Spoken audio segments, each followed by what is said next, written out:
900年を経て鼓動を取り戻し、90年を経て理智を取り戻し、9年を経て力を取り戻し、行くぞ。世界の終わる9日間だ。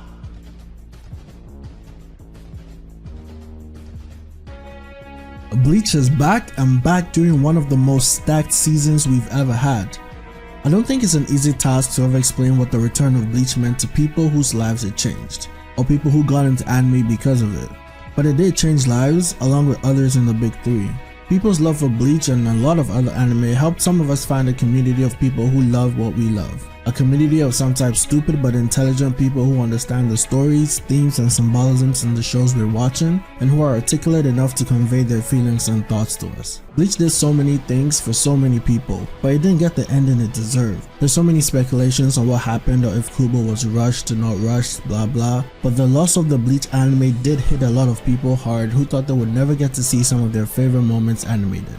I never thought I'd get to see Yuach show us the true power of a Quincy. Never thought I'd see how Ishin and Masaki met, or how Ichigo would finally hold his two swords. Never thought I'd finally get to experience Unohana's Bankai or see Zanka no Tachi in this lifetime and feel the scorching heat through my screen, but I did. We did. And man, was this first core an amazing experience. The term movie quality has never been thrown around so much like it did for this 1000-year Blood War.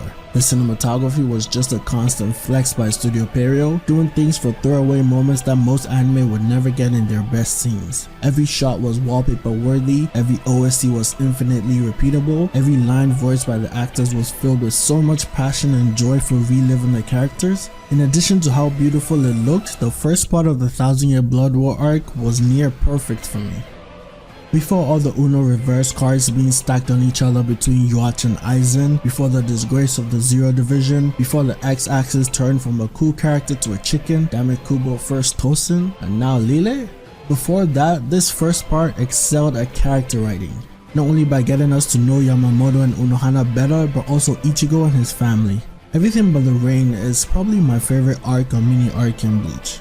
It has everything that I love shows for: comedy, lore, amazing designs, fights, romance, and it does all this in a neat little 2 to 3 episode bow.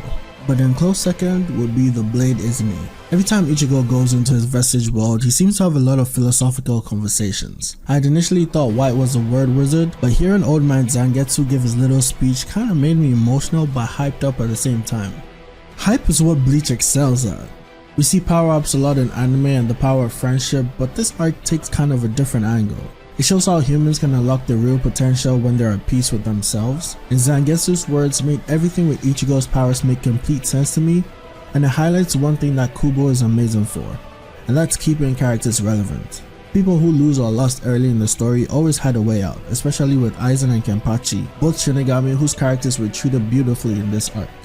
It's way too much to talk about with the return for Bleach, but it did so many things right with this return. The revamp of the anime is enough to garner the respect it once had, and probably even more. This return for Bleach really just emphasized why we love this anime. And that is why for me, this is definitely Anime of the Year.